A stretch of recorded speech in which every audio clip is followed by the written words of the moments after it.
Jika kamu sering menonton pertandingan klub Bayern Munchen atau tim nasional Jerman, kamu pasti sering melihat Manuel Neuer keluar dari kotak penalti untuk menghentikan serangan lawan atau menyapu bola. Aksi seorang penjaga gawang yang keluar dari sarangnya untuk menghalau serangan seperti yang dilakukan oleh Neuer itu disebut sebagai peran sweeper keeper. Seperti kita ketahui bersama, seiring berjalannya waktu, sepak bola pun ikut berkembang. Salah satu yang mengalami perkembangan adalah peran-peran pemain yang semakin bervariasi.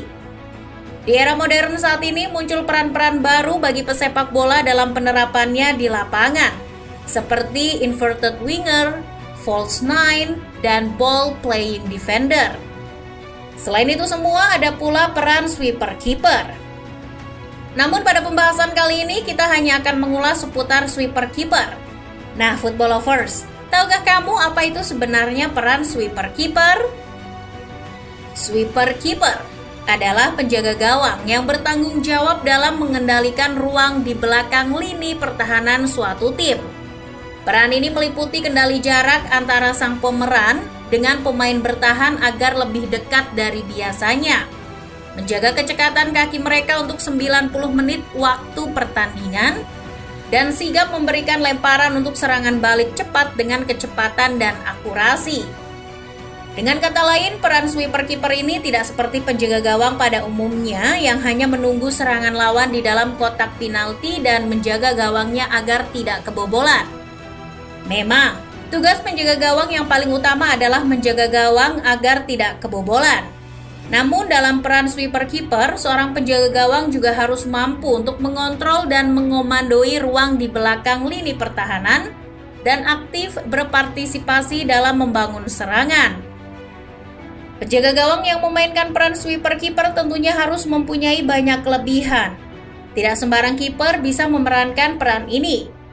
Untuk menjadi sweeper keeper harus memiliki atribut-atribut dasar seorang kiper seperti refleks, kegesitan, dan menangkap bola. Selain itu, yang lebih penting adalah kiper juga harus mampu mengoper dan mengontrol bola dengan baik, memiliki kecepatan dan juga ketenangan ketika mengendalikan bola di kakinya. Di sepak bola Eropa sendiri, peran sweeper keeper ini memang masih tergolong baru. Peran tersebut baru populer sekitar 1 dekade terakhir. Peran ini populer setelah merebaknya tren sepak bola possession football, yang diikuti dengan munculnya tren sepak bola pressing football. Dan perannya juga lebih sempit, seperti yang sudah dijelaskan tadi bahwa hanya sebatas penyapu bola seperti back saat lawan menekan atau pengoper bola saat tim sedang membangun serangan. Berbeda dengan peran sweeper keeper di sepak bola Amerika Latin. Di sana awal dari peran ini lebih diidentikan dengan kiper bergaya main eksentrik, yakni kiper yang gemar keluar dari sarangnya untuk naik membantu serangan atau mencetak gol saat tim terdesak. Kiper dengan peran ini banyak dijumpai di Amerika Latin. Sebut saja 2 nama paling populer, yakni Rene Higuita, Kolombia, dan Jose Luis Chilavert, Paraguay.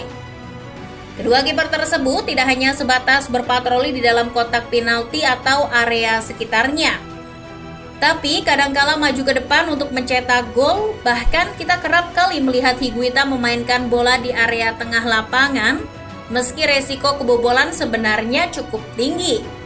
Tak mengherankan jika keduanya menjadi legenda karena kebiasaannya di lapangan yang sangat berbeda dengan penjaga gawang pada umumnya.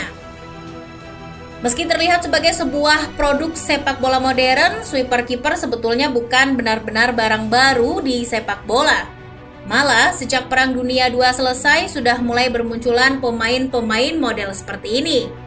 Sebut saja seperti Bert Trautmann, kiper yang pernah 15 tahun memperkuat Manchester City. Lalu ada Gyula Grosic, kiper legendaris tim nasional Hungaria di era 50-an. Ia sempat membawa Hungaria menjadi runner-up Piala Dunia 1954. Kemudian ada lagi Lev Yashin. Bicara soal sweeper keeper, terasa kurang jika tidak memasukkan penjaga gawang hebat asal Eropa Timur tersebut. Kalau di era sekarang, kita mengenal Manuel Neuer yang telah kita bahas tadi. Kiper yang pernah bersinar bersama Schalke ini memang ahli memainkan peran sweeper keeper.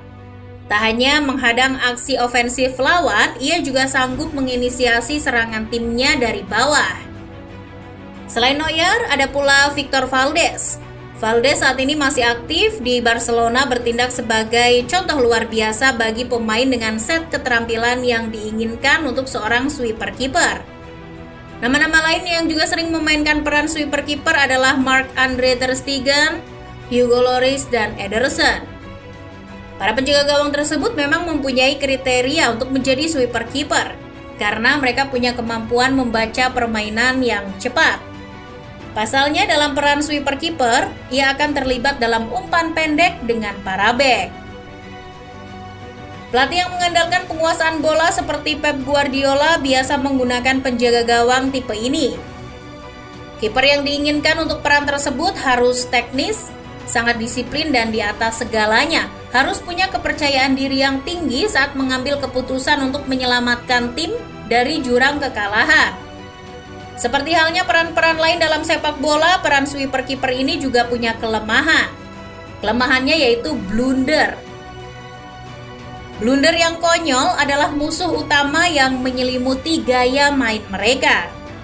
Biasanya keberadaan sweeper kiper ini membuat sebuah tim berani memainkan garis pertahanan tinggi. Tapi di sisi lain strategi ini juga rentan sekali terhadap serangan balik kilat karena ruang yang dapat dieksploitasi lawan begitu luas. Jika para bek gagal menghalau, para sweeper kiper akan keluar dari sarangnya untuk melakukan penyelamatan. Sayangnya di momen seperti inilah sering terjadi blunder-blunder fatal. Salah satunya tentu antisipasi yang buruk, sehingga lawan bisa menceploskan bola ke gawang kosong yang telah ditinggalkan kiper. Bagaimana menurut kamu, football lovers? Silahkan tulis komentar kamu di kolom komentar. Jangan lupa untuk like dan share videonya. Thank you.